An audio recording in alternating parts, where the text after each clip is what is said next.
मैं वीरेंद्र जी, मैं देख रहा हूं कि अयोध्या और विवाद एक दूसरे के साथ कुछ ऐसा चिपक गए हैं कि वो छूट नहीं रहे हैं। मैं ये मान रहा था कि मंदिर का निर्माण हो गया, प्राण प्रतिष्ठा हो गई, अब अयोध्या को विवाद से दूर रख के एक धार्मिक क्षेत्र है, बड़े ही लोगों, करोड़ों लोगों की भावनाओं के मुताबिक मंदिर निर्माण हुआ, लेकिन विवाद है कि छूट नहीं रहे हैं। देखिए, जो सियासत है वो धर्म इस समय उस पर काफ़ी उसके लिए सहायक साबित हो रहा है। इस लिहाज से ये सब मुद्दे गरमाए हुए हैं। अब राम मंदिर के उद्घाटन का 3 दिन का समय बचा हुआ है और अयोध्या नहीं, अयोध्या के बाहर और देश से लेकर देश के बाहर एक बहुत बड़ा माहौल पैदा हो चुका है, जो विपक्ष के लिए एक बड़ी मुसीबत है। बीजेपी ने पूरे देश में, अयोध्या में तो कम, अयोध्या के बाहर गली गली, गांव, मोहल्ला, बैनर, पोस्टर, लाउड स्पीकर, तमाम यात्राएं, इस तरह से एक अभियान बनाया है राम के आगमन को, जिसको लेकर लोग अब राम मंदिर के नाम पर 2024 के लोकसभा चुनाव की छाप लेकर जाएंगे। तो ये तैयारी उसी दृष्टिकोण से है। आज जब मैं बात कर रहा हूं हजरतगंज में खड़े होकर लखनऊ के, तो पीछे लाउड स्पीकर बज रहा है और शहर में भी राम की धुन बज रही है, राम के आगमन को लेकर तैयारियां चल रही हैं। तो ये एक बहुत बड़ा माहौल बीजेपी ने तैयार किया है। विपक्ष के सामने सीमित विकल्प है। कांग्रेस वाले गए थे स्नान करने, लेकिन जब वो गए दर्शन करने, उनका झंडा फंडा फाड़ दिया गया, वहां बवाल मच गया। तो अब विपक्ष के वहां पर इकट्ठा होकर कोई नेता जा भी नहीं सकते, क्योंकि वहां पब्लिक नाराज हो जा रही है। तो ये भी एक समस्या है। देखिए, अयोध्या में जितने मीडिया के चैनल चल रहे हैं, वहां पर न सपा के प्रवक्ता जा रहे हैं न कांग्रेस के, क्योंकि वहां पर उल्टा बोलने वालों का जगह ज्यादा बची नहीं है। ये बीजेपी ने इस आयोजन को खाली विपक्ष तक घेरने के सीमित नहीं बनाया, इसको एक ऐतिहासिक आयोजन बनाया है और दुनिया के स्तर पर बनाया है। ये जानती है बीजेपी की उसकी जीत का जो मंत्र है 2024 का, इस अयोध्या से निकलेगा। और इसके लिए वो अगर विपक्ष को, कांग्रेस को, सपा को राम विरोधी से लेकर हिंदुत्व विरोधी तमाम सारे आरोप चल रहे हैं। धर्म के साथ जब राजनीति आ जाती है तो इस तरह के बयान होते हैं। विपक्ष के सामने समस्या इस बात की है कि वो किसकी आड़ लेके बचाए। थोड़ा बहुत शंकराचार्य उनको आड़ दे पा रहे हैं, बाकी जगह पर मामला ठीक नहीं है।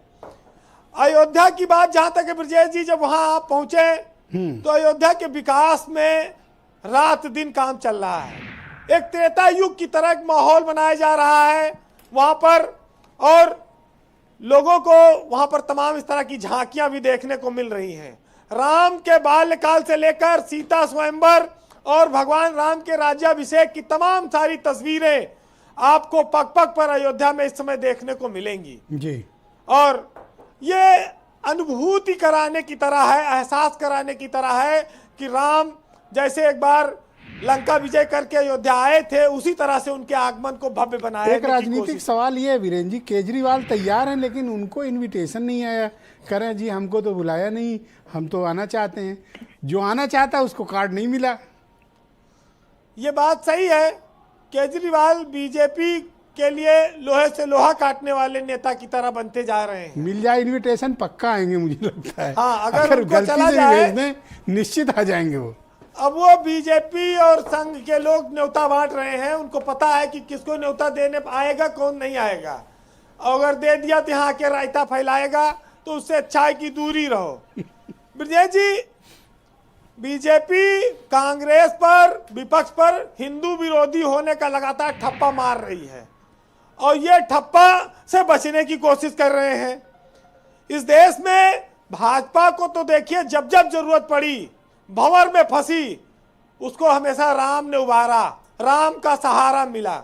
आज फिर वो तीसरी बार केंद्र में सरकार बनाने की इच्छा रखती है, तो वो राम मंदिर के सहारे इस बार फिर आगे बढ़ रही है। राम मंदिर में प्राण प्रतिष्ठा होने जा रही है और इधर दारा सिंह चौहान भी नामांकन कर दिए हैं। तो राजभर की भी जो प्रतिष्ठा है मंत्री पद की, वो भी उसमें भी प्राण पड़ने वाला है 22 तारीख के बाद। बड़ी ऊंची बात कह दी तो आपने। ये भी आ गया है, माहौल एकदम करीब है। ब्रजेश जी, जो नहीं, चलो इनकी भी आंदोलन मंत्री प्रतिष्ठा होनी चाहिए, बहुत इंतजार हो गया। राम मंदिर की खातिर भाजपा के नेताओं ने, भाजपा की सरकारें भी बलिदान हुई, इसमें कोई शक नहीं। राम मंदिर बीजेपी के लिए संजीवनी रहा और भाजपा इस मुद्दे को लगातार लेकर चलती रही। अब अगर वो चुनावी बैतरणी पार करने में लगी है तो अब देखिए भारत जोड़ो यात्रा, अखिलेश यादव की पीडीए यात्रा, ये उनको कितना टक्कर देती है। लेकिन इतना जरूर है कि इस देश में सियासत इस समय धर्म पर आधारित है और उससे बच के निकल पाना विपक्ष के लिए बड़ा कठिन हो गया है। 500 सालों के लोग कह रहे हैं कि लंबा संघर्ष हुआ है, तब ये स्थितियां अयोध्या में बनी है। राम मंदिर लोग चंदा बढ़ चढ़ कर दे रहे हैं, जो गरीब हैं, जो 20-40-100 रुपया कमाते हैं, वो भी 20-30 रुपया चंदा दे रहे हैं। तो धर्म तो एक ऐसा मामला है कि वहां पर जाति के भेदभाव मिट जाते हैं, विभिन्न धर्मों के लोग भी देते हैं। तो ये एक माहौल तो बन गया है। अब उसको टक्कर कैसे दी जाएगी, अब ये 22 तारीख के बाद पता चलेगा जी। एक गजल है, उसकी लाइनें हैं कि संसार से भागे फिरते हो, भगवान को क्या तुम पाओगे, और इस लोक को अपना न सके, उस लोक में भी पछताओगे। ये पाप है क्या, ये पुण्य है क्या, ये धर्म पर, रीतों पर धर्म की मोहरें हैं। हम युग के बदले धर्मों को कैसे आदर्श बनाओगे। और हम कहते हैं ये जग अपना है, तुम कहते हो झूठा सपना है। हम जन्म बिता कर जाएंगे, तुम जन्म गंवा कर जाओगे।